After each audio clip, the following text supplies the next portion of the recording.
Welcome to our guest this week, Mr. Richard Parks, who is a publisher, a trading card publisher of 33 successful Kickstarters, including Zorro, Ultraman, Manos, the Hands of Fate, and many others.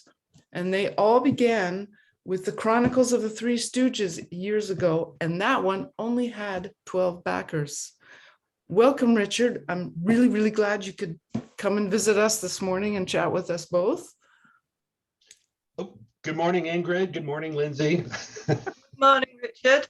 Like, Richard is the hardest working man in publishing, it has been said. Nobody knows when he sleeps. He's just at it all day long.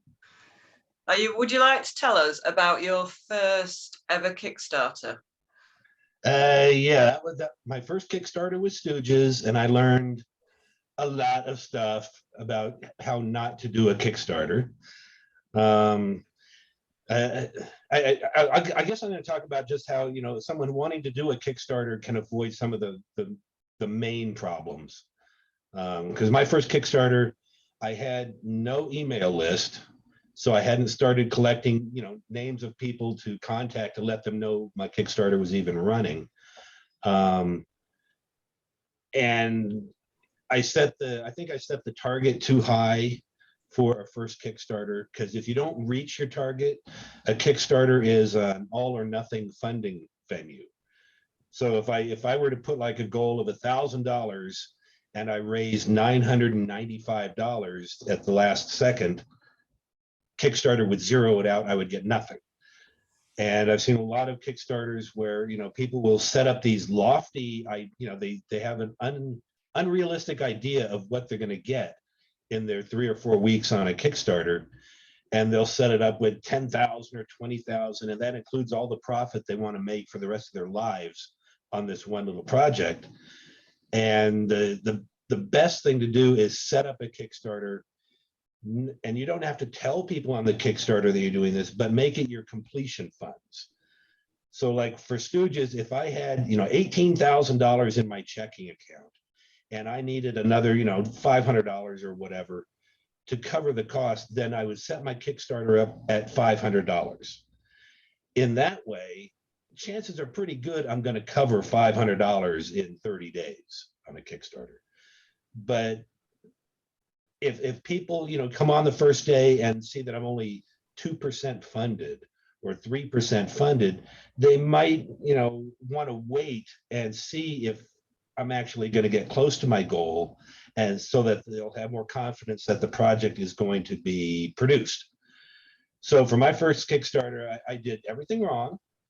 And at the last 10 minutes, I was still under target.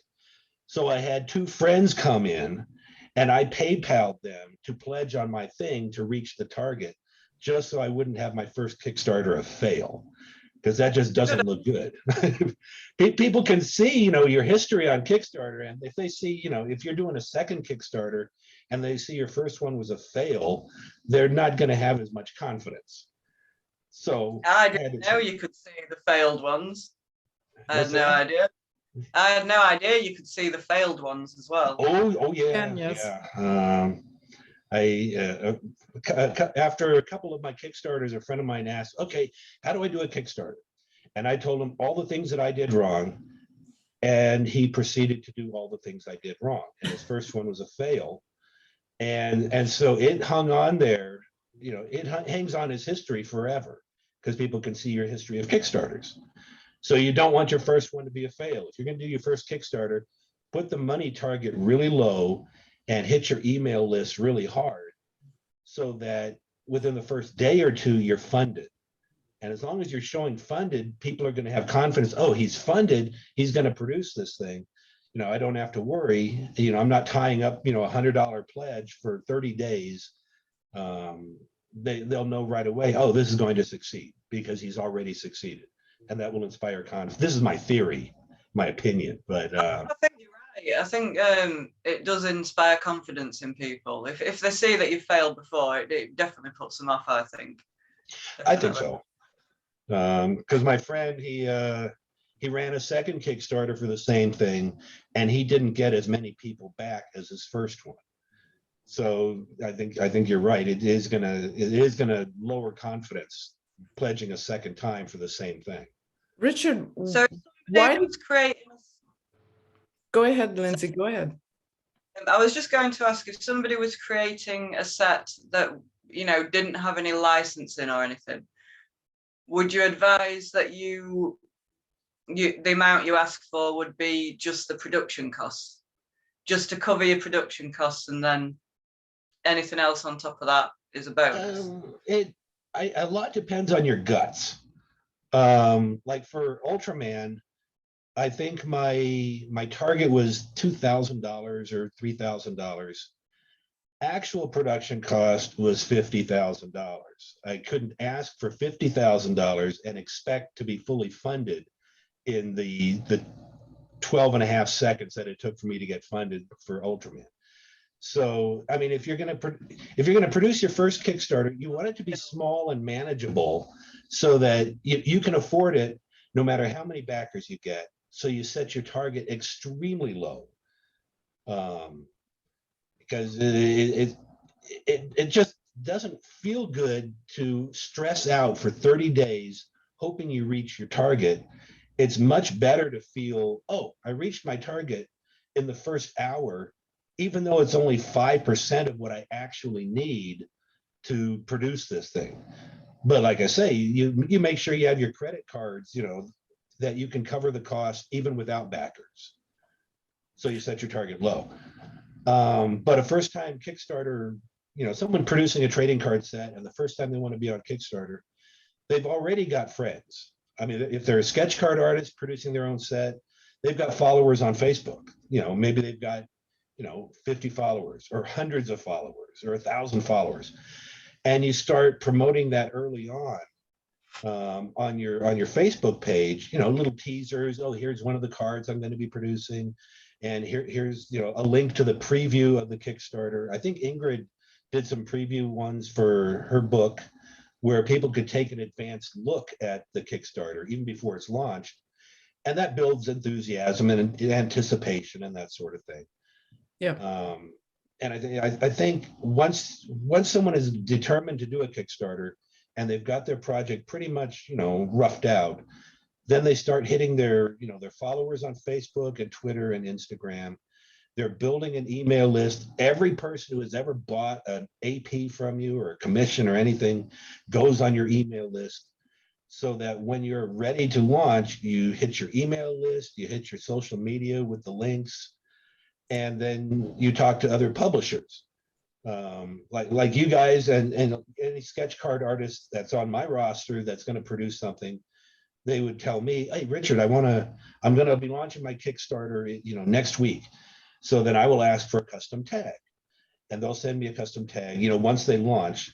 And then I will pitch it to all my, you know, collectors customers on my list. Because, you know, the publishers like me and Addict Cards and RJF and Bobby over at Retro Drive, and I think Kurt at Monster Wax are supportive of newbies entering the market, because I think we all feel that the hobby needs new blood. The 800-pound gorilla dominates, you know, the entire hobby, and without new blood and new ideas, then it's just the same old, you know, big boy type of productions. When the most interesting stuff is coming from, you know, new and smaller publishers. But So, Richard, seeing as trading cards and sketch cards even more so, but just for the sake of the discussion, trading cards are so niche. What made you get into creating sets of trading cards? Why didn't you do something that was like, I don't know, easy to fund and make $1 million? Why did you decide to stay with straight trading cards? oh, because I've never come up with an idea that would make me $1 million. Do you have a passion for trading cards? I have a passion for trading cards. Yeah, I think it was 1973.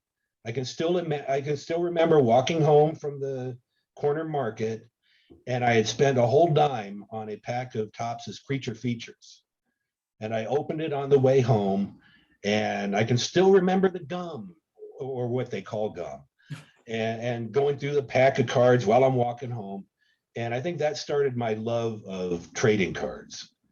And it was right after Creature Features that they came out with wacky packages, and I actually was buying packs to try to build a set. And then my brother and I in 1977 were at a beach, and we found our first Star Wars card in the sand, and it was all beat up. And I think it was card number 40 or 42 or 38. It was the trash compactor scene. And we had already started, collecting wacky packages, but we had just seen Star Wars, and it was like that tied everything together. And obviously, at 12 years old, I wasn't going to go publish any trading cards, but that started my, love of the hobby. And then I had a false start in 2001. I was going to start my company then. I was already, getting to know Kurt over at Monster Wax. He had already been publishing for, 10 years by that time. And I got to know Les Davis at the Rapper. And I had started my list of projects I wanted to do, which was Three Stooges and Ultraman and Mystery Science Theater. And at that time, I had the money. I had put together about $100,000 startup, thanks to eBay, because I was selling on eBay a lot. So I had money to start my company. And then I went for a cup of coffee at Java City and met future Mrs. Parks. And so I lost a dozen years. So I started my company up again in 2012 after I repaired all the financial damage, but I only had about $40,000 cash to start my company. But I was determined because I was turning, I was getting older. So it's like, okay, I got to start this company now, or I'm never going to start this company. And of course, the first three projects, I basically did was the three on my list back in 2001 that, I've got to do these. So I did a couple sets before Stooges, and then someone showed me Kickstarter. And then I started basically all my major projects I do through Kickstarter first, and then distributors and, other kind of sales. And how did you discover sketch cards through all of this? Oh, that was Jeremy Falkenberg over at Attic Cards. He convinced me to think about sketch cards, because I didn't collect sketch cards. I didn't know anything about them, but he introduced me to some artists, including, I think, you, Ingrid. I think he told me, well, you got to get Ingrid Hardy. He gave me a list of like 5 or 10 artists, and you were one of them. And he would show me examples, and I didn't know how to approach artists or invite. So instead of doing some formal way, I just basically, when I found an artist that I liked their style and I wanted to have their sketch cards, I just cold out of the blue would message them on Facebook. Just a friendly, hey, I'm Richard Parks, RRParks Cards. I'm publishing blah, blah. You want to come on board? And before that, Jeremy told me, about, how the pricing structure works and APs, and, the APs being how sketch card artists are going to make their most money, and commissions and all that stuff. So I just, Jeremy showed me what to do, and then I did. Then I just started it. And my first project with sketch cards was Mystery Science Theater 3000. And I think I had, the first week or so, I think I had 20 artists on board. And a lot of them are still on board after, a lot of projects. I caught one just at the right time. She was doing sketch cards. She was just about to stop doing sketch cards and go into comic book cover commissions. So I was lucky to get her, and I invite her to every single project that I do. And she's, always, I think Becky used the term posh. She's very nice, and she, very politely declines my invitation, but I keep inviting her anyway. But see, that I wanted to do that right now, say that kind of stuff, so I could practice not saying someone's name, so that you don't have to bleep it out if I say something bad. But I wasn't saying something bad, so I could risk talking about her. You don't say bad things, Richard. What's that? You don't say bad things. Yeah. Yeah, I'm never blunt, am I? I remember back when we first started speaking, I just got a smartphone because I didn't want one. I had an old, from the past phone. And our message over taking me ages. And you said, look, Linz, I've got work to do. Are you going to message today? Or and I was like, oh, okay, sorry, Richard. For anyone who doesn't know, when you get a message from Richard, it's not a few words, it's a few pages. Always interesting to read, though. Lots of stuff to learn from Richard. Yes, getting me to shut up is a challenge. And then me, who writes really slowly. Well, yeah, I've got this, I use a keyboard, but my job back between 1996 and 2002, my job was a legislative reporter. So I was able to get my, words per minute up to about 55 to 65 words a minute. And because I type as I think, that's why I'll send tomes, massive, pages of response. If someone asks me what they think is a simple question, and then they get back pages, it's very fast for me to. Now, was it you or was it Ingrid that said, "Oh yeah, I'm getting a text from Richard. I got to make myself a drink"? That's, I think that was Lindsay. Okay. But normally I do wait until later and I get a cup of coffee or something to read your reply, because actually whatever you tell us is always informative. I may not always agree or something, but it's always informative and I always learn something. And Exactly. I like to think about it before to reply a little bit. You want to read it properly, not just skim over it. Like, that's why you get your drink, you sit down. Well, if you read it properly, then you discover, oh, Richard's already said this just, 5 seconds ago. Here he is repeating it again.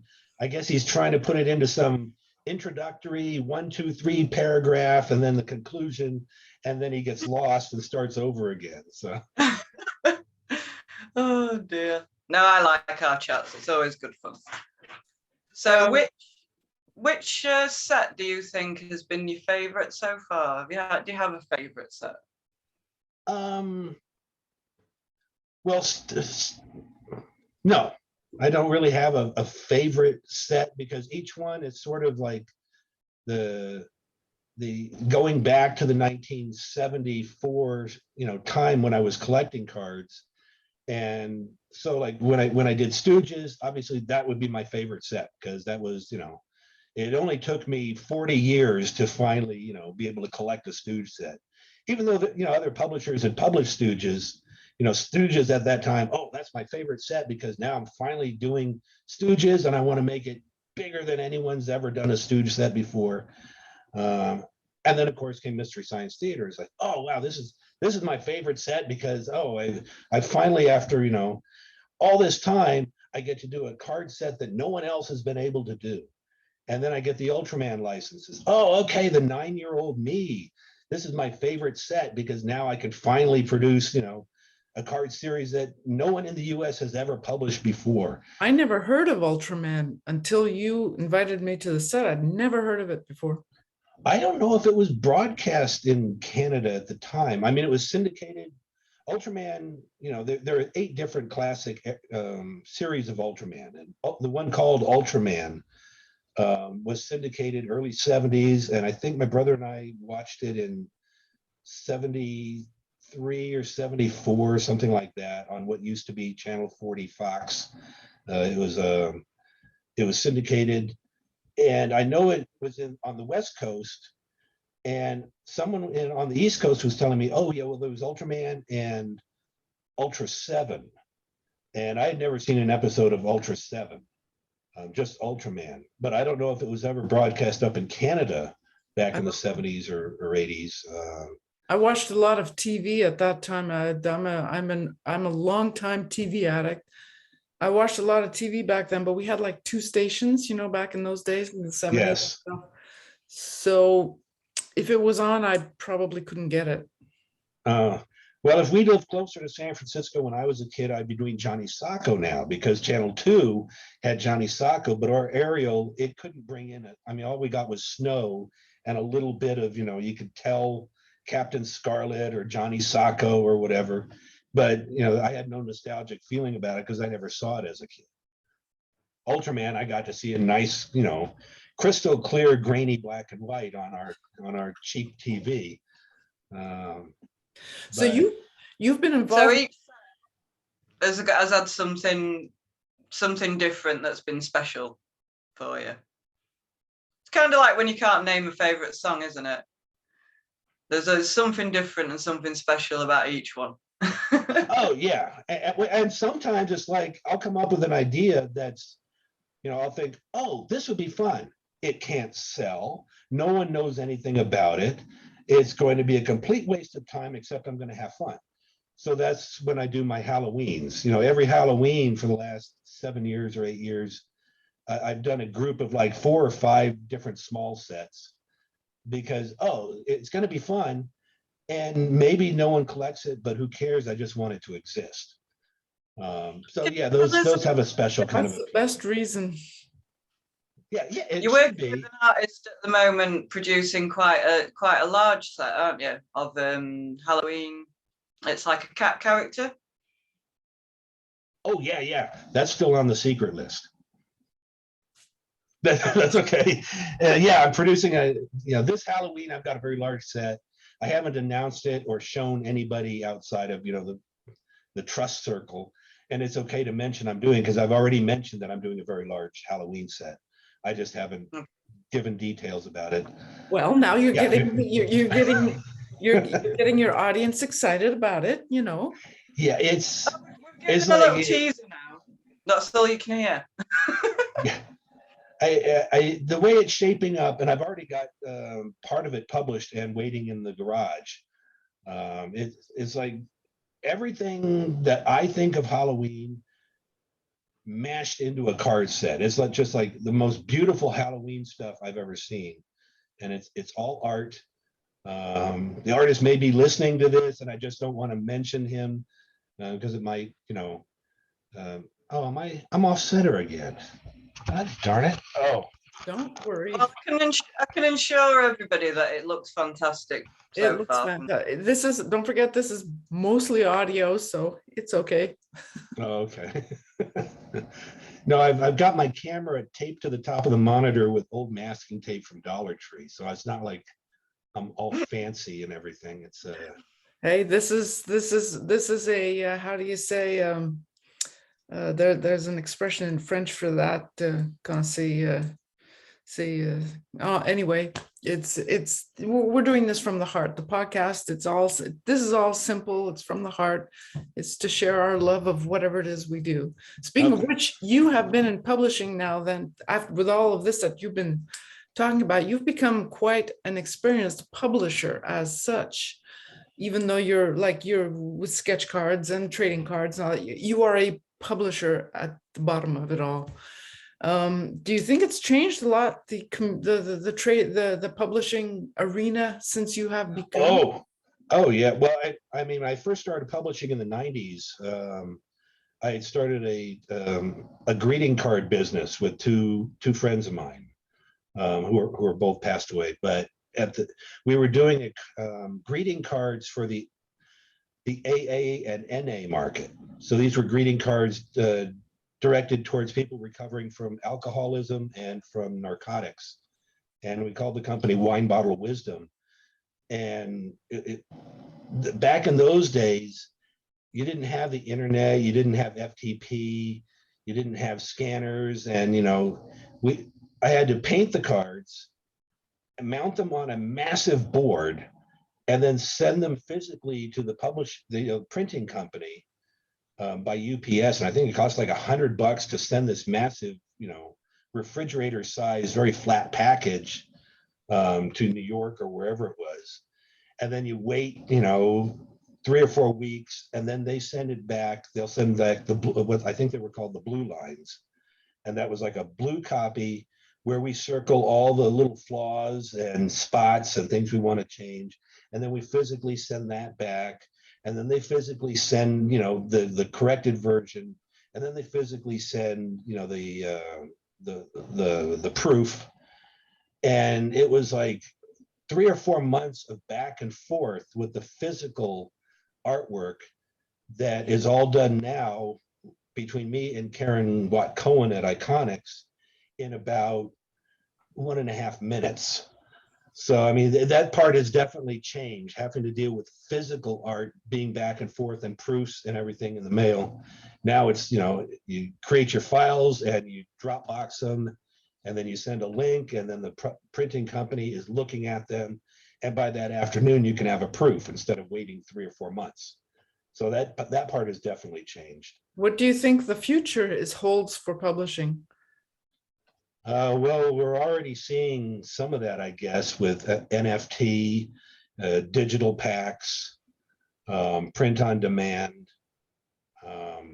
Do you like any of this stuff? Does it appeal to you? Oh, I guess my camera's not clear enough to see my eyes rolling and my look of disgust. No, but see, I'm old. If I was like, a 20-year-old publisher, I would have a completely different take on NFTs and digital and that sort of stuff. I'm still, of that, I'm almost 60. So my thinking is in terms of what did I enjoy as a kid? And that's the physical, tangible cards that you buy in a pack, whether it has gum or not, but it's the physical card that is interesting to me. So I think the future for a while could be NFTs, but I think people are eventually going to gravitate back towards the nostalgic, tangible, and physical cards, especially when they realize that no one wants to spend on eBay to get a JPEG. And when they start to try to sell their NFTs, they might be in for a little rude awakening. I have seen some eBay listings for digital cards that have gone for prices that just boggle my mind. I keep thinking, why is someone spending real money on a JPEG? But I guess with the what is it, what's it, something chain, blockchain, and where there's a limited number of the official NFTs, that I guess inspires some confidence in collecting digital cards. I think I've already mentioned the fact that I have not yet gotten my head around the NFT thing. I'd like to understand it. I just don't know how to understand it yet. I can't say I like that. I think it's a good idea for the future or not, because I don't get it. I don't really get it either. I think you have to put your faith in it, like you do with, just our paper coins, paper money and coins. You have to have the faith in it to make it worth something. That would probably be most of it, yeah, to have the faith in it. But also, I mean, what do you, when you collect something, what about that collectible is appealing to you? Is it just what you see? I mean, if you collect a set of Star Wars cards, is it just what you see that you like, the image, or is it the actual, tactile aspect of, okay, this card is in my hand. I can look at the front, I can look at the back. If the cloud disappears, if I don't have an internet connection, I still have the cards because they exist in the real world. I think nowadays people quite like to have something unique that other people don't have. So, a picture on a screen, anyone that's called a sketch card. Anyone can look at it, but if like say just a sketch card or even a card from a printed set, there's only so many, Right. So for sketch cards, there's only one. There could be only one. There's, that artist may have done 20, 30, or 100 sketch cards, but I mean, sketch cards makes the tangible so that you don't feel like, oh, I've got a base set. 1,000 other people have this base set, but I've got, Lindsay Grayling's Princess Leia sketch card in my hand. No one else has this. I can scan it and show it off, and people can collect the, the JPEG of my scan, but I've got the original. It's unique. So an NFT might be limited to one of one or one of 20, and you can claim, you've got, okay, this NFT, this digital file is unique, until someone does a screen capture of it and puts it on Google as a JPEG. Well, this is it. Like, I don't see how you can stop that from spreading around. No, there's plenty of young people who do not collect CDs or records. They collect I digital still collect files. CDs. So do I never, I. I've got a huge shelf. I never listen to them. I listen to everything online, but I still buy the CDs because I want to look at the box and I want to read the lyrics and I want to look at the artwork.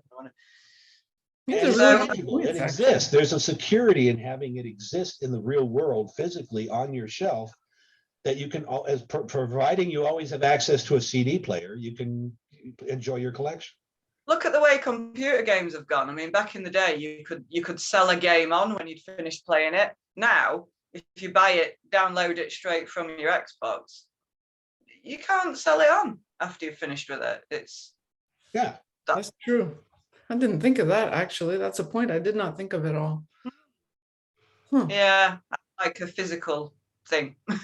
yeah, it's transferable. I mean, in the old days, back before digital everything, you collected something knowing that someday, okay, I have spent $500 or $600 putting this run of comic books together. Someday I can go to the comics buyer's guide, run an ad, and sell my collection and collect something else. There was always the ability to, you're investing, you're having fun collecting, but you're also investing in that down the road.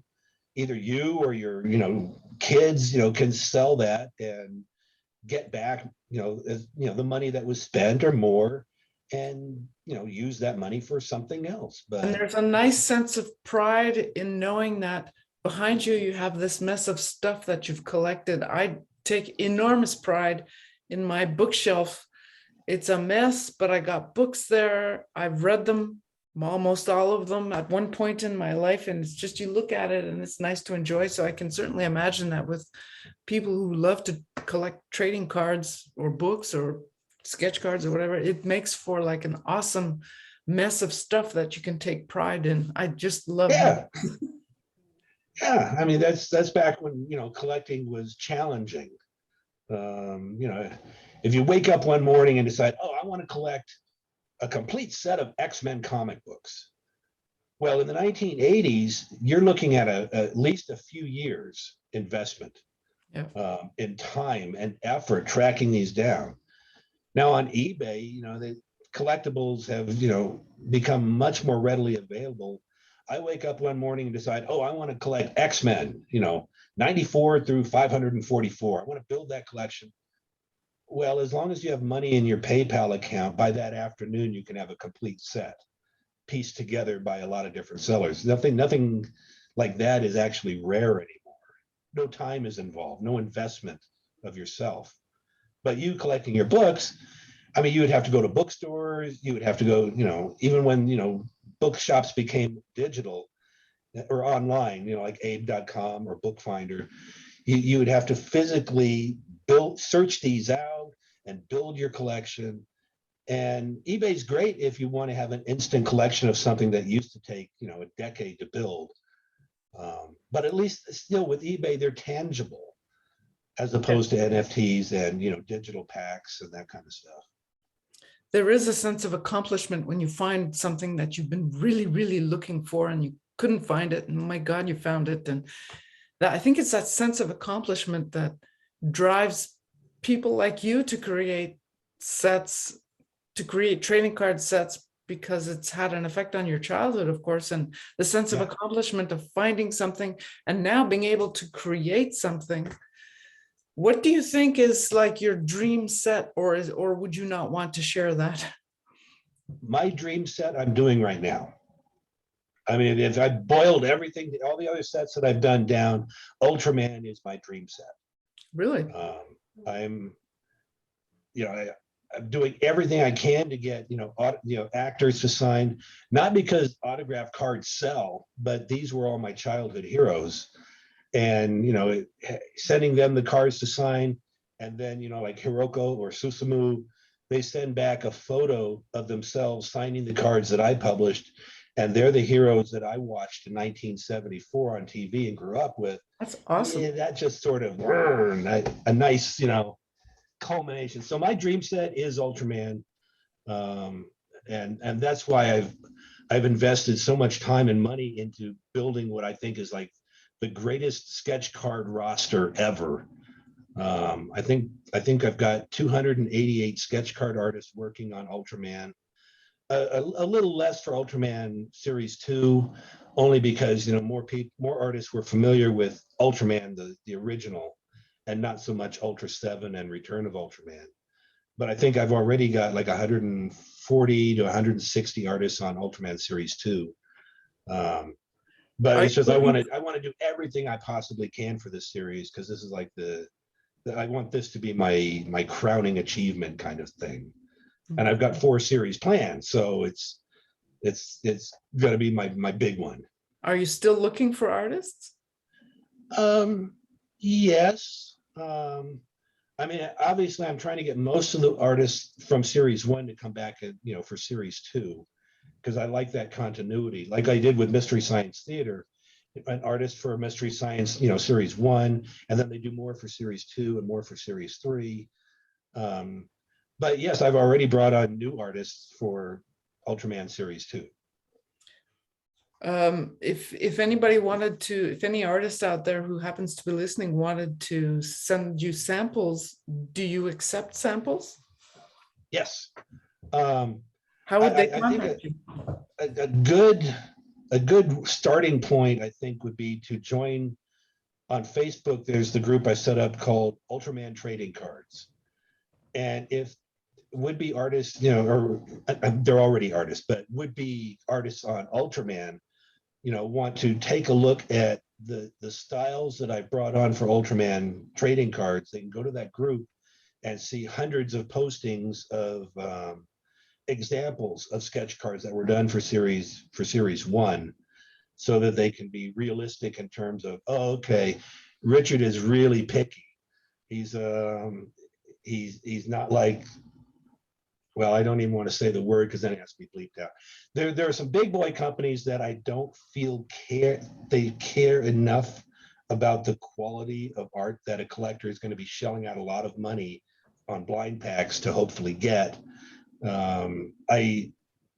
Anytime I see an artist style, I immediately picture, a collector opening a pack, pulling that card, and then I ask, okay, is that collector smiling, or are they thinking they can't even get $3 for this on eBay? So I mean, card has to look good, but I don't care about a track record. Once in a while, I'll get someone approach me and they'll say, oh, I've done work on Tops and Upper Deck and Rittenhouse, and they feel that I'm looking for a resume when all I care about is their style. And a lot of the artists that on my roster, I mean, you and anybody could see that they don't recognize that name, and it's probably because that artist has never worked for any other company. And I'm fine bringing on an artist for their first professional gig if the artwork they showed me, looks like they care and they're developing, and they're putting some effort and passion into their art. But anyone can send me JPEG examples of their sketch card work to my email address, my business email, which is rrparkscards@yahoo.com. So it's just rrparkscards@yahoo.com, and just send me JPEGs of sketch card work, which is not comic book cover commissions, it's not posters, it's not digital art. The only way I know how an artist is going to, do with sketch cards is if they show me sketch cards, which is 2.5 by 3.5, and not some, huge poster that they did, which shows me, oh, they're great at 2 feet by 3 feet, but how are they at 2.5 inches by 3.5 inches? Well, that leads Oh, nicely it's definitely a into. different world. Go ahead. Different kettle of fish, isn't it? When you draw in this size from that size, Oh yeah, it does take some getting used to. when I used to do art, my best size was 5 by 7, because I did stipple and etching, and 5 by 7 was my comfort zone. I could do bigger, but it starts to degrade in terms of the composition. But I really couldn't do a smaller size. So I mean, 2.5 by 3.5 is sort of like speed limits. Some people are fine driving 15 miles an hour or 60 miles an hour, but for some reason their foot just will not cooperate when it's 30 miles an hour. And I think it's the same way with art. You know, some people have their comfort zone, their favorite size of canvas to work on, and working smaller or working larger just goes against the grain. So I know when I takes some sketch patience. my cards out freehand, I know when I'm sketching, my characters usually end up about that big. That's what I'm comfortable at. And then I'll scan it and shrink it, and then I'll trace it onto the card, you know, for the like Wow. tiny little characters.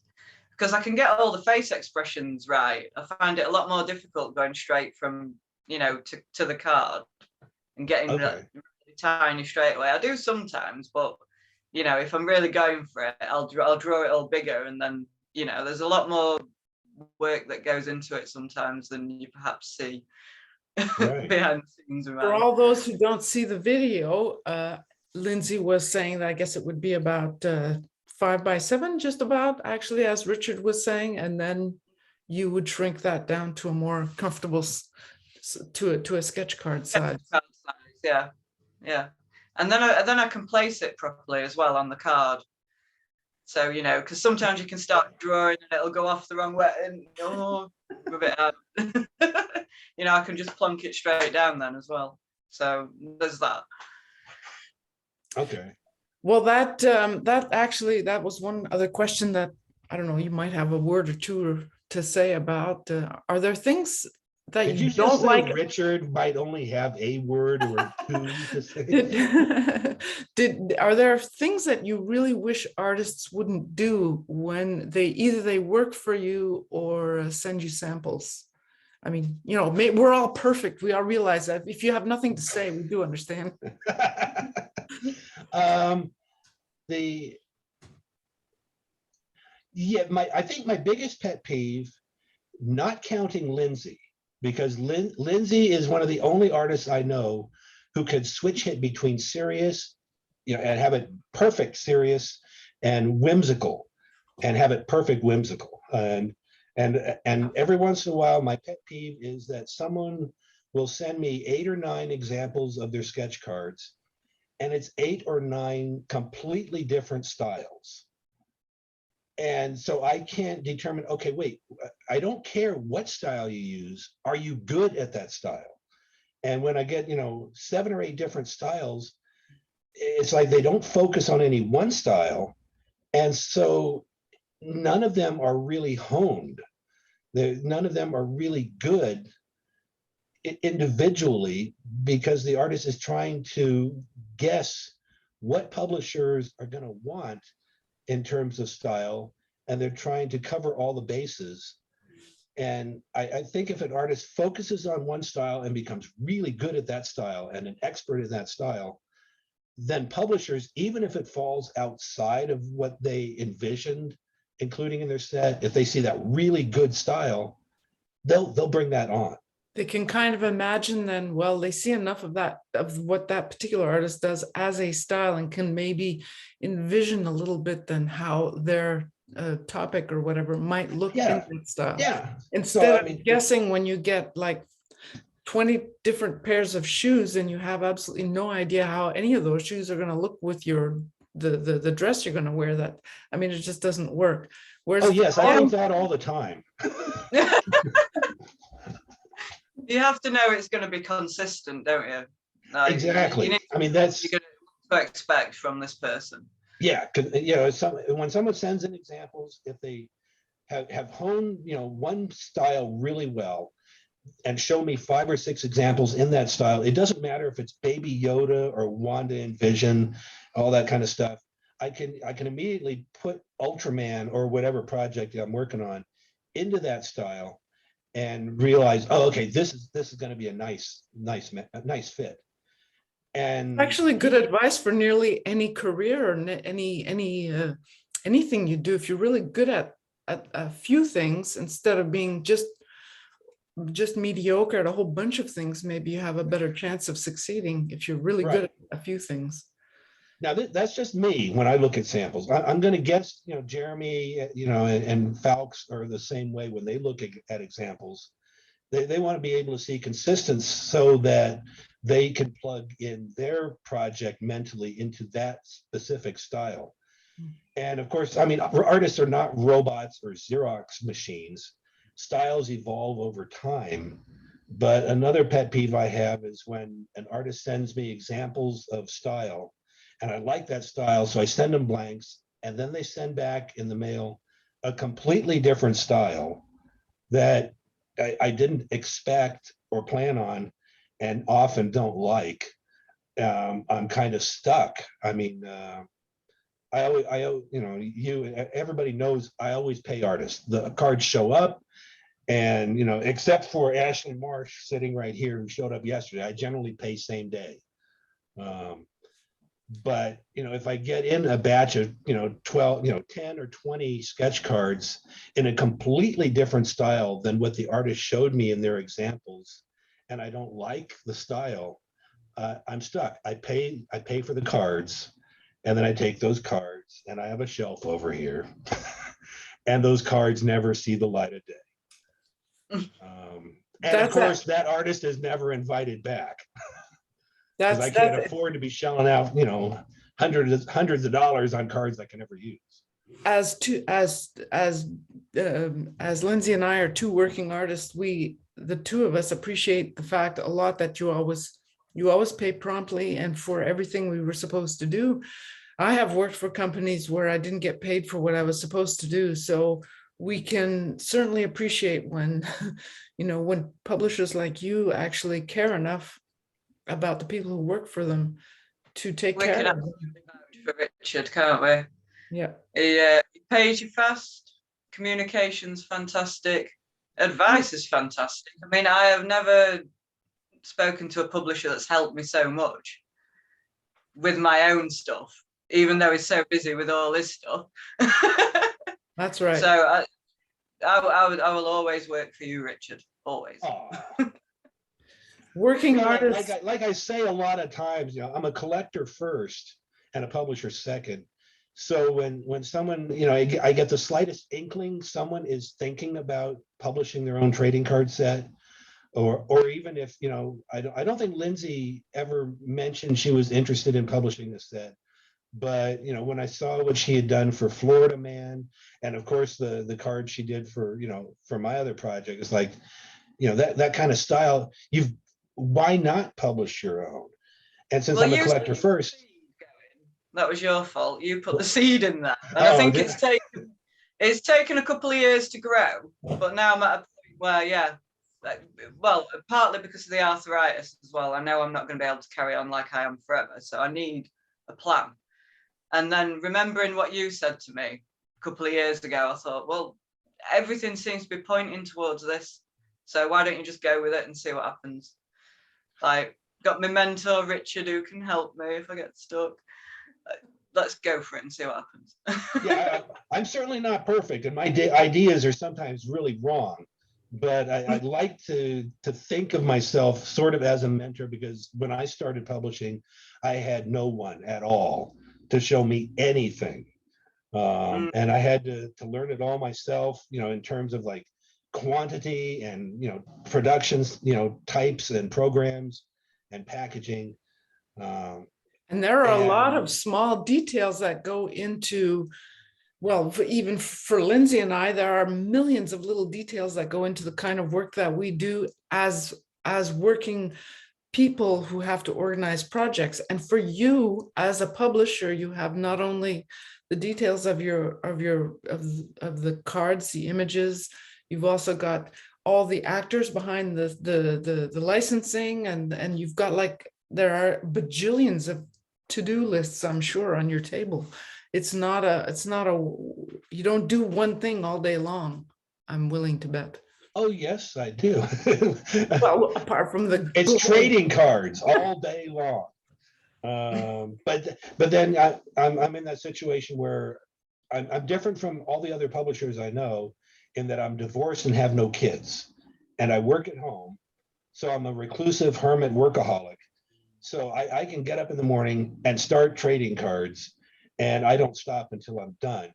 And there's nothing else to distract me from that. There's no kids, that come home at 4 o'clock from school. There's no spouse who, is watching some, TV show real loud, and I've got to try to focus on what I'm doing. It's just me and my clutter all day long, and all the time is mine. So Yeah, take advantage of it. I'm sure your situation will change eventually somehow, one way or another, but I really hope not. I really, really hope not. Do you have any pets, Richard? Was that? Do you have any pets? Oh yeah, it's a snake plant. It's in the kitchen. Oh, cool. snake plant? Yeah, that's What my is that? pet. It's a snake plant. I got it about 12 years ago. And it goes through, bad times and good times. And right now it's a good time. It's the leaves are almost at the ceiling. Does it have a name? Snake plant. Snake plant. I want to draw a snake plant. You'll have to send me a photo. I have no idea what it looks like either. I'd love to see that. It's one of the most boring types of house plants there are. It's just leaves coming out of the ground. There's no flowers, there's no buds, there's no ornate, orchid type of stuff going on. It's just long green leaves. We're almost coming to the end of this particular interview. Do you have anything on your bucket list that you would really like to, that you'd like to share with us? Your life bucket list, something you're like, oh my God, I must do this, or I must either with trading cards or something, or else? I have to work on the bucket list because Ultraman was the big item on my bucket list. Well, you must have something in front of you. You can't have an empty bucket. Oh, well, yeah, I've got Ultraman Series 2 and 3 and 4, and licensing has already talked about maybe more because Ultraman has lasted for 55 years, and now it's on Netflix, brand new episodes. So, I mean, I don't think I would have any problem doing Ultraman for the next 5 or 6 years or however long I'm going to be publishing. Is there anything you'd like to add, or is there any advice either to other? I was just looking at the list, and I wanted to see if I missed anything. Anything you'd like to complain about, or anything you'd like to I'm just teasing. No, I think most of my complaints were in the 11 pages of your volume 1. That was actually fascinating reading. I highly recommend people reading that particular article. Yes, buy that book. It's behind me on my shelf right there. I put it up off off the floor and put it up on a shelf so people could see it. Lindsay, do you have? I guess the one thing I would like to add is the same thing that I've been lobbying you and Lindsay and Becky, about for a long time is, sketch card artists should really consider publishing their sets. And I think any sketch card artist who has approached me and asked me, I wouldn't even know where to start, kind of thing. Well, then, they can make themselves a drink or a cup of coffee because Richard's going to, send them, pages of ideas. Because I think a lot of people think there's mysteries or secrets to publishing cards, and they're not secrets. They're just no one talks about them because anyone who's a publisher generally doesn't want to share that information. But since I'm a collector and I want to see, new publishers come into the hobby, because I think that's where the future of the hobby's health is going to be, is in the new, smaller press runs, more interesting ideas, because they're not mainstream. They're not working for a corporation. They're themselves. They can call their own shots, do their own projects. I think that's where the real health is going to come, is from artists creating their own sets. And I always go to like my $400 idea, and that's okay, artist, whoever you are, it's going to cost you about $400, and this is what you can get. You can get 500 9-card base sets, promo card, wrapper, a mini poster, a sell sheet, all full color, offset printed, full color front and back. Cost you $400, and you can make 500 complete sets. So you're only in at $400. If you run a Kickstarter and it can only get 20 people to pledge $20, you've covered your cost. It's sort of a no-brainer, low-risk way of taking something you've drawn, turn it into an official trading card set that now becomes part of, trading card canon or history. And it's just like a no-brainer. Can I ask how much would you say an artist? I mean, I know artists charge all different prices, but how much would you expect like a 9 or 10 card set to cost if it wasn't Kickstarter, if you were buying it from a $400. retailer? There's a person can either go through Karen Watt Cohen at Iconics. Oh no, I mean as a customer, a single set of 9 or 10. How much would you expect to pay as a customer? Just for like 10 Per cards? pack. Depends, if it has bells and whistles. I mean, if it's going to have like a limited edition mini art poster signed by the artist, plus a 9-card set, and it all comes in a wrapper, and it's got some bells and whistles kind of thing going on, then I've never balked at paying $20 for a 10-card set on Kickstarter. Okay, I mean, and that's then because I'm partially collecting, but I'm also trying to be supportive. So for a basic, okay, well, let's do like like a real basic set, like you're going into a store and you just want to get a basic set of cards. How much would that cost a buyer, someone, customer? And then if you got all the bells and whistles, how much would a set like that cost? Just as a comparison and kind of, just to give people an idea. oh. Like a basic set. I don't know how many cards are in a super basic set. How much would you normally pay for like one basic set of cards? My student told me she'd pay £15 for my kitty eerie ones. Bless her. She's only 9. Oh, well, okay. £15 for these.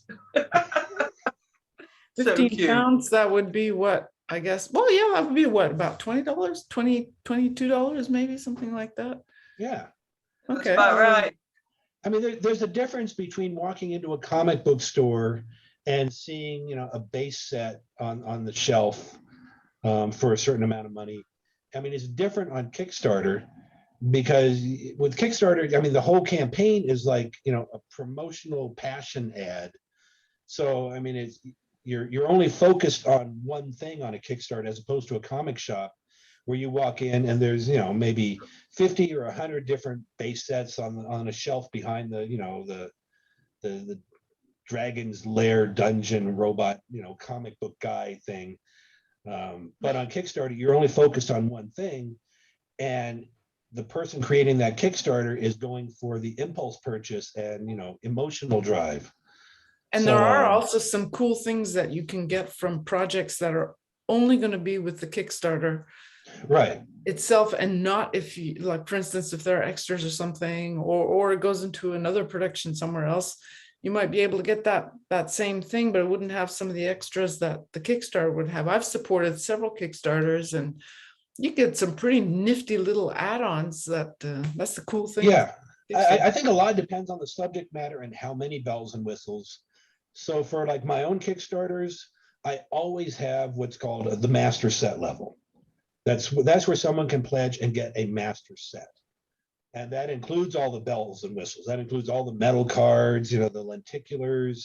It includes a sketch card, sticker set. It includes everything. So no one has to feel, once they pledge on the master set, that they have to try to track something else down on eBay.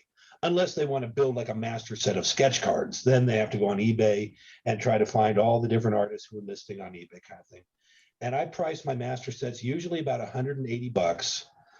And I don't generally get any pushback at all from people saying, oh, that's too much, because a lot of other people who run Kickstarters for non-sport card sets, they're charging $300 or $400 for a master set.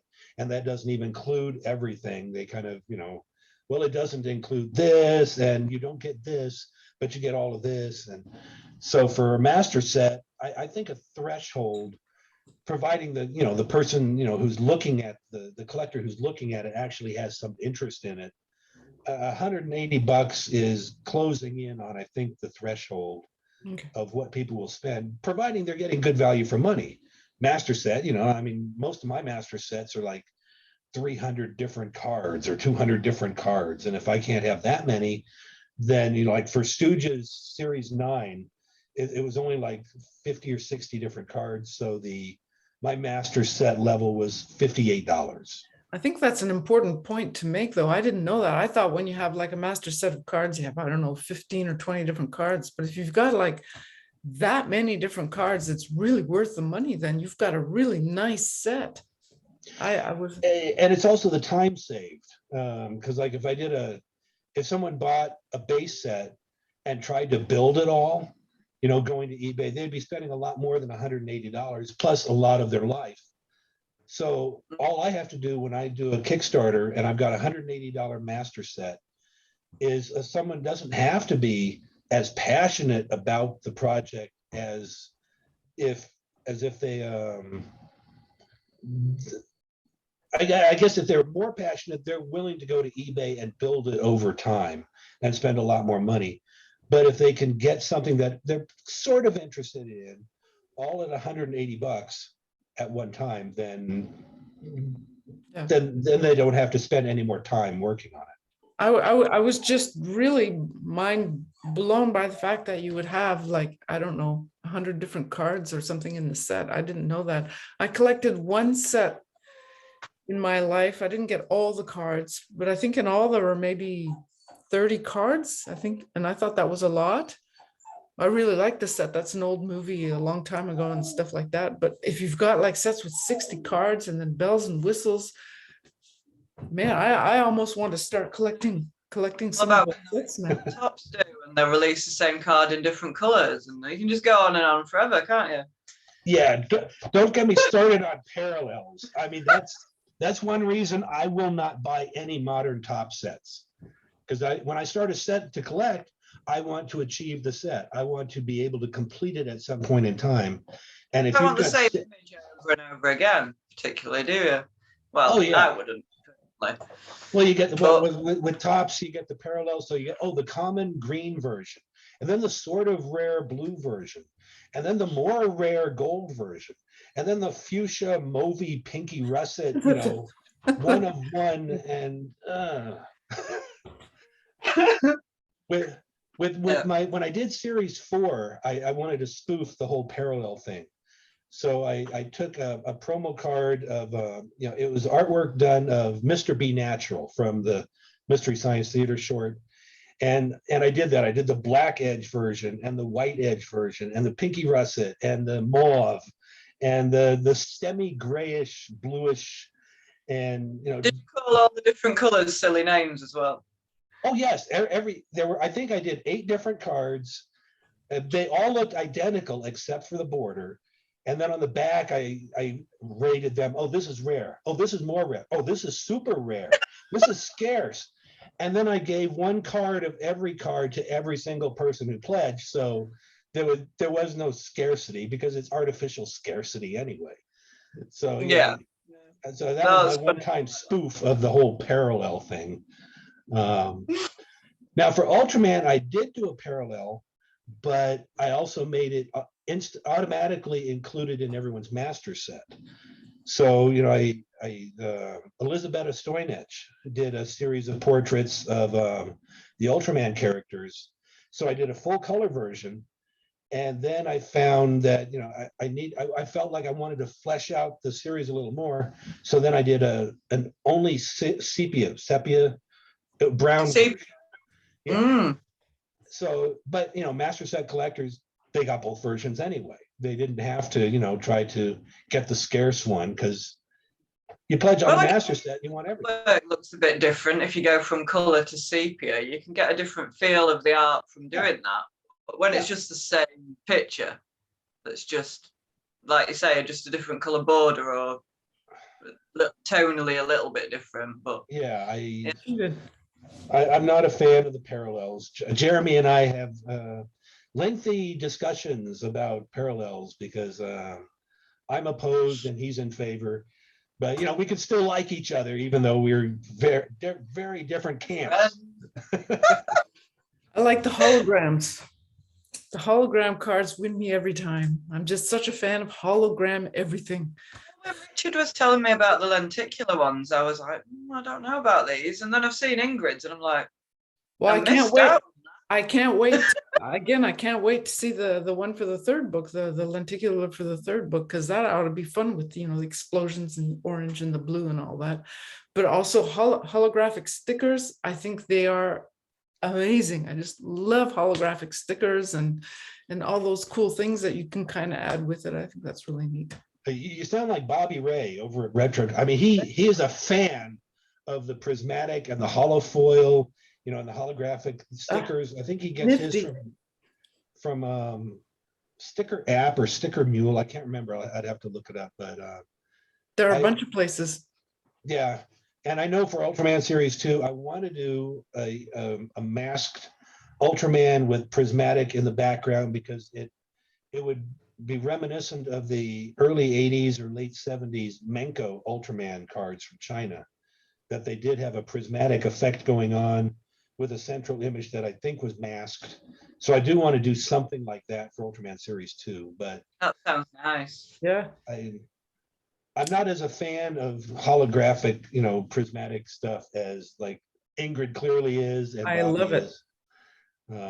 But a lot of people are, so I got to include it. In my set, in my future published set, there's going to be some kind of holographic lenticular stuff happening there, that's for sure. Well, lenticular, I mean, it's pretty versatile. You can have lenticular motion, you can have lenticular 3D, you can have lenticular flicker, and then I guess we'll find out if you can have lenticular flicker 3D. Yeah. I mean, it's nice, it's affordable, and we've got someone who does a really good job of breaking out the files and you know, communication. I'd like to say that you really are a walking encyclopedia on all these little on all the different types of cards, the different types of things you can have with a card set. And I highly, highly, highly recommend you putting out a book about all that kind of stuff. You know, it's Oh, you mentioned that because you know I am doing a book. Okay. I'll be first in line to buy one. I think it's fascinating, absolutely fascinating. And not only that, I think it's fascinating that, you know, a job like yours, you know, it includes so many different aspects of one particular project. You know, you're not doing one thing all the time, all day long. You've got all these different aspects to take to learn about, to create for the people who buy stuff from you. And I think it's fascinating. I mean, you've got the best job in the world, really. Well, except for being an artist. I do, and I've had every other job in the world. So yes, but yes, publishing. I heartily, you know, support your doing a book about it. And again, I'll be first in line to buy one. I think everybody would definitely buy it as well. Yeah. Well, it's basically, the book is my production journal. So the very first day I decided to publish cards back in 2012, you know, I'm dusting off my 2001 original start. I started keeping a production journal. So I think I've got about 200 pages now of, you know, my notes, my contacts, you know, licensing, and extremely foul-mouthed rants and raves about, you know, different, you know, bad things that come up once in a while, or, you know, people that are bellends. I don't think that has to be bleeped, right? That's okay. You have to leave all that in and just write beep, beep, beep, beep. So I mean, yeah, I've got the production journal, but you know, I also want part of the book to be a step-by-step of how anybody can start at square one, and by, you know, the last square, have completed and produced their own trading card set.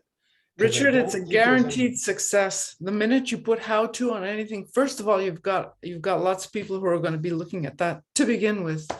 And I know for a fact that that book is going to have all useful information. You'll have to go and take a vacation for a month to read it, but it's going to have full of, going to be completely full of useful information. I can't wait until you publish it. It's a guarantee. I think it'll have a good 2 or 3% useful information, and 97% an expanded text, like on Facebook that you get from me. That, oh, Richard just made a text or a message. It goes on for pages. Oh, it's rambling. Well, my book is 200 pages of a rambling message kind of thing. Oh, no, but it'll be, But it is going to it'll be have great. useful stuff in there where, I'll get myself a bottle of wine to drink with it. It'll be great. yeah. And it'll have a nice little, thing on the front cover, explicit, mature language. In other words, immature language. It's guaranteed you've got your retirement set up right there with that book. Yeah. Well, I'd like Are to we say, doing sorry, are we doing the final question? oh, Are yes, we, yes, forgot about that. Go okay. ahead. Was it the we've got the weirdest, the most difficult, the worst commission you've ever done? I know which is your worst commission, Richard, because you told me about it. You was Well, not happy finishing that. I think it was. Tell us You about remember what it? I kept breaking up. What was the question? Your worst commission ever. This was a question that me and Ingrid were asked, but I remember you telling me about a commission you had that you just could not wait to get finished so you could start your publishing company. Oh, well, yeah.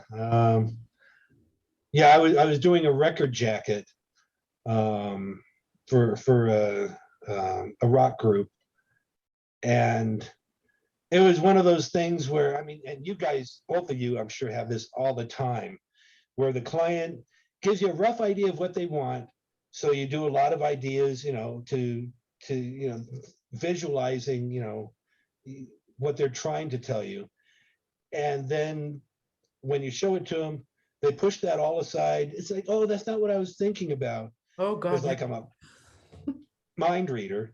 So it's I start over, and I'm trying, because I visualize like a nice monochrome graphite weirdness, and ends up being a boring full color watercolor with nothing weird at all. And all this time, for about 3 weeks during this project, because I'd set up the project before I got the Stooge license. I've got Stooges waiting there, something I wanted to do for 30, 40 years. And I still have to deal with this commission where the client doesn't know what they want. They can't tell you what they want. You have to guess what they want, and whatever you guess is wrong. And I finally just got through it and was just so glad it was done. And that was I think that was the last commission I did. That's so hard, isn't it, when they want something but they can't visualize what they want. They just they'll know it when they see it. But you can't keep producing artwork from just go, oh yeah, that one. Yeah, no, yeah. It's not like you're a vending machine with 50 different snacks and you dispense one snack at a time. And it's like, oh, I don't feel like Bugles right now, or oh, Fritos suck, and they'll know it when they see it. But in the meantime, they're wasting your time for you trying to see what they can't even tell you they're envisioning. That's just it. You can't keep resketching and resketching and resketching and resketching all the time. You can't spend your life trying to, and then they're never happy with it anyway. No. If they would just, okay, they like your style, show you what they're doing. Here's the CD that our band has put together. Listen to it. What comes to your mind? And they would just trust you because it's whatever you do is going to have the emotion and passion impact of it. And what is in their mind should just be their music. They're not artists for doing graphic art. Otherwise, they'd be doing their own jacket. So they need to trust you to listen to what they're doing, and your interpretation of what they're doing is the proper artwork for it. The worst job, if they hire you and they know you have experience. The worst commission I had, I didn't actually complete it. I gave him his money back because he wanted, it was a book illustration job, and he'd already sort of mishmashed images together of exactly how he wanted it, but he wanted it drawn, and his composition were terrible. He didn't know what he was doing at all. So I did a quick preliminary for him, did it properly, showed him it, and he was like, no, I want it exactly like this. And also this tree needs to have 4 branches, and on each branch needs to be about 25 leaves. And I just went, I'm not, no. Yeah, I'm No. done. We're out of here. Game over, Like, you man. can't dictate to me down to those tiny little details for the amount you're paying. not a Yeah. friend. My God. But yeah, he wouldn't listen. He would not listen at all. So I just thought, well, forget about my degree then. What you want. But yeah. What about you, Ingrid? Do you have any that in mind? Not so much. I don't really have any weird stories to tell like that. I did get one time that I refused. It was an absolute porn request, and there are other people who can do that. I'm not into it. And I mean, I am, but not on a card. And then I did get another similar one to you, Lindsay, where someone had just kept asking me to, no, I want it done this way. No, I think I want it done that way. No, I want it done that way. No, I want it to look like a cartoon, but I don't do cartoons. Anyway, I finally just said, no, I think you're better to move on and find someone else. And I never take money up front anyway, so there was nothing to repay. Since those days, I never take money up front. 99 times out of 100, if someone doesn't like what I've done, which thankfully hasn't happened too many times, but if ever it happens that it's not quite to their taste, I can usually sell it to someone else. The nice thing, isn't it? Once you start getting a following, you can leave the payment until after. And, if they do ghost you, somebody else will buy it. If it's a really weird, totally commission that nobody's ever heard of, well, then maybe I would ask for half up front or something like that if I don't know if I could sell it later. But otherwise, if it's fairly generic, I say that kindly. If it's fairly generic and it doesn't turn out the way the person wants, it's not really that big of a deal. And I try always to do something. A family portrait. Oh, I hate doing family portraits. God, I hate doing that. No. I stopped doing them. I got ghosted too many times, and that is artwork that you cannot sell on. Oh, no, it's just no. First of all, you can't sell it online, and unless you're a really, really famous person, it is not going to please the people who have. It's almost guaranteed that it won't please you. You don't know the person. It's hard to. You haven't seen them on screen. You haven't seen them in a movie. You haven't seen the person face to face, or no. I'd being asked to draw a face when you don't know what their eyes even look like. Somebody asked me to draw a picture of somebody in sunglasses, but without their sunglasses. I said, have you got another picture? I said, no. Can't you just put some eyes in? Can't you just put some eyes? No, I can't just put some eyes in. I don't know what they look like. Yeah. My word. That's absolutely. But anyway. The fun times. Oh, can I ask a question? Yes, go ahead. Yeah, okay. I mean, you talked a little bit about pet peeves, about not getting paid from publishers and that stuff.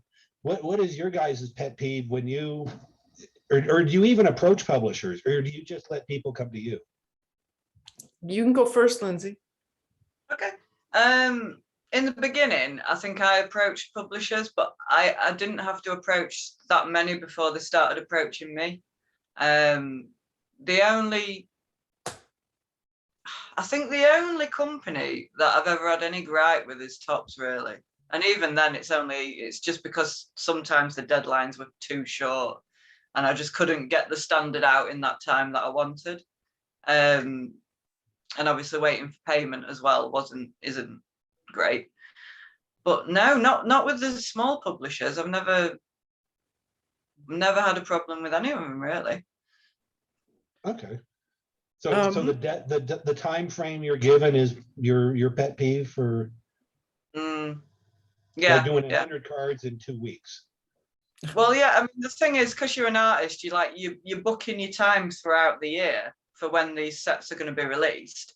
And for a company like yours who give you like months notice, you're like, right, well, this month I've got Richard booked in and that's sorted.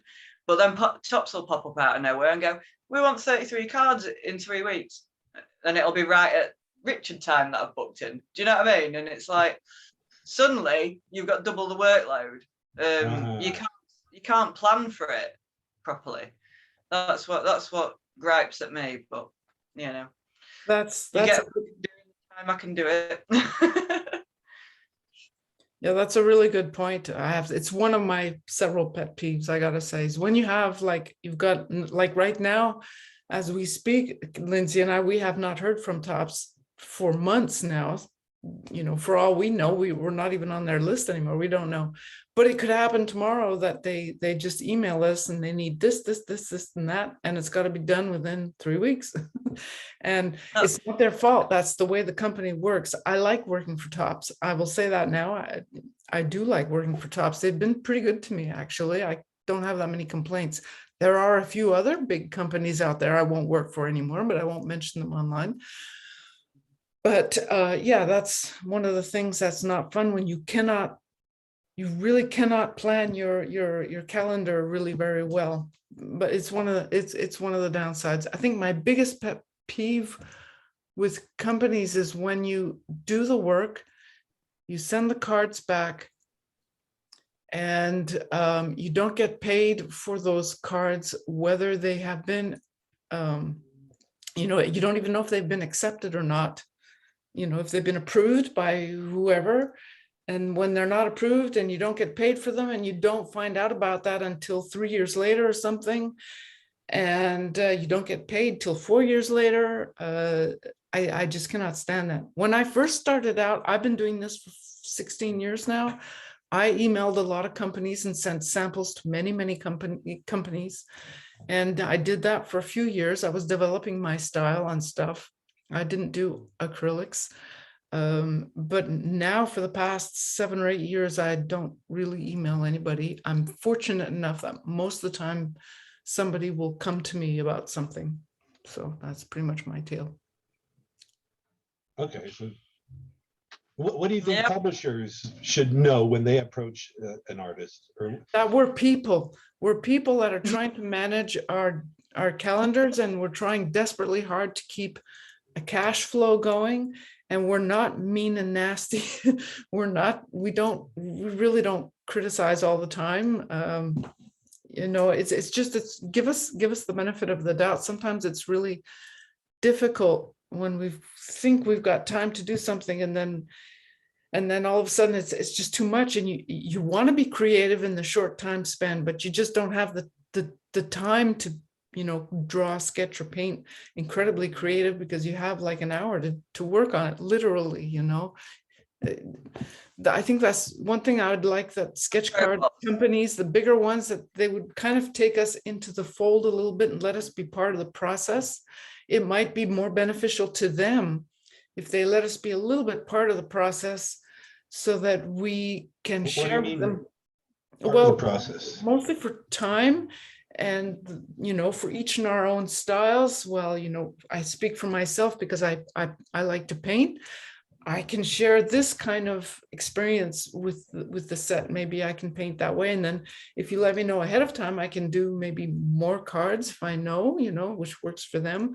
But I can never do 400 like it used to be 15-20 years ago, when we were forced to do 200, 300, 400, 500 cards within like a month's space of time, which is completely and utterly ridiculous. Nobody does that anymore, but it was the thing of the day back then. So I remember seeing cards from, what was that, Indiana Jones? Oh yeah. Friend and I, we were always joking about, your sketch cards like the Screaming Monkey or Indy's Whip. But it was not our fault, it really wasn't. Right. We were told if we wanted to be a part of the set, we had to take X amount of cards, which was usually starting at 200, and you could not take less than that if you wanted to be part of the Tops roster list. That was the way it was, Was the deadline about 3 weeks as well? Were the deadlines still? It was a couple of times. It was actually 2 weeks. That was the shortest I ever experienced. The longest, I think, was about a month and a half. I think they'd be getting line drawings from me if that was the case. Well, that's exactly what it was. I mean, you could not do anything. You'd have to, well, what I did at that time was I'd take the total number of cards, divide it by the days, the available days between when I got the cards to when I had to send them back, and do the math to divide the cards by day, and then divide the number of cards in the day by the number of hours I could put in. And I had younger kids back then. I still had to, feed the kids and stuff. And then I had to divide, how many minutes per card I could put in. That was the only way for me to do it. It sounds stupid, but that was the only way to do it. I have been in that situation. Oh yeah. You have got a choice. You No. need to know, am I Being an going to be done? artist, being a creator of any kind is wonderful, but it is also a job. And sometimes you have to look at it like a job, for better or worse. There's no perfect career in life. And sometimes I think, we really have, and other people have to realize that, it's all a job. We're not Bob Ross all the time. It's just, it can't work that way, which is we'd like it to be. So yeah. Why do you charge, Ingrid, when it's fun? Why do you charge for your work when it's fun? That was actually way back on the old Scoundrel forums, like 15 years ago. It was an actual thread. Artists shouldn't charge anything for their work. They're doing it for the passion. It was an honest to God thread that people were posting seriously about that. It's just mind blown. Well, there might not be a thread anymore, but I've seen postings like that. Even these days. It's completely unrealistic. Like that, I would shake my head. Unbelievable. Well, I'd really like to thank you, Richard. This has been absolutely fascinating, and I highly recommend people to look for you, search you out. You may get more questions than you want now.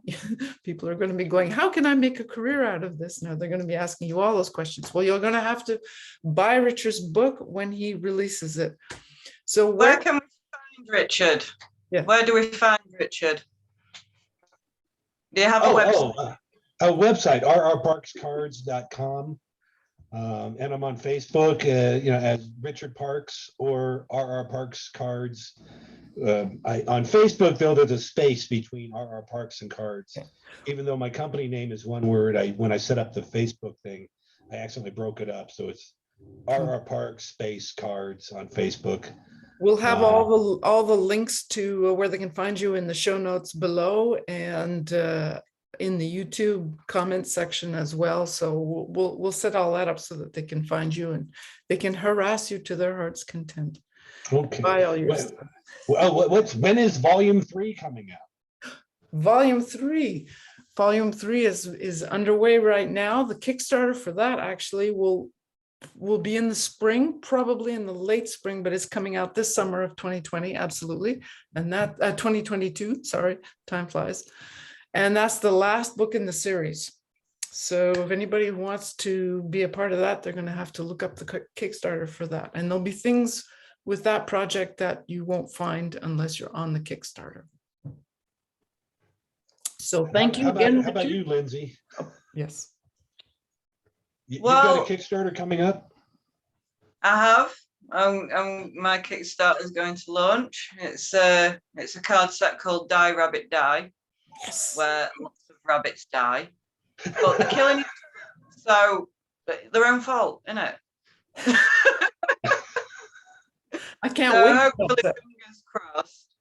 Yes, I'll be talking more about that when I know a bit more the structure of it. But I'm excited. That's going to be I will awesome. be referring to my Richard Park notes at every step. Well, pay a special attention to the notes that I tell you, don't do this. I know. I will believe you, I promise. My most useful notes are me telling people the mistakes that I made and how much it cost me. So yeah, those are the most useful notes. You come up with your own good ideas and then pay attention to my bad ideas and just don't repeat them. That's how evolution happened, I think, isn't it? I think so. Okay, well, okay. We'll have to let everyone go on that note. I highly recommend everyone find Richard and look up all his card sets. They are outstanding. And don't forget to look for Lindsay and myself as well. All the links to all of us are in the show notes below, as I already said. So, how do I find the YouTube in order to find the show notes? Well, all the links will be in the podcast, and I'll be sharing all that stuff all over the internets and the interwebs and the this and the that. Links will be everywhere. As we tape this, the podcast has not yet launched. So once it launches, all the links to all the good places will definitely be easy to find. Okay. No worries about that. We will take Great. it. Okay, thank you, Awesome. Richard. This has been amazing. So much, Richard. Thank you. Thank you. It's been so awesome to meet you as well, finally putting Yeah. face and voices to names and words. Uh, A lot of fun. Hopefully we can do this again down the road. okay. Awesome. Right, guys. Okay, I've got to shoot, but I will see you later. Bye. bye-bye, bye-bye. Bye. Thank you for listening, everyone.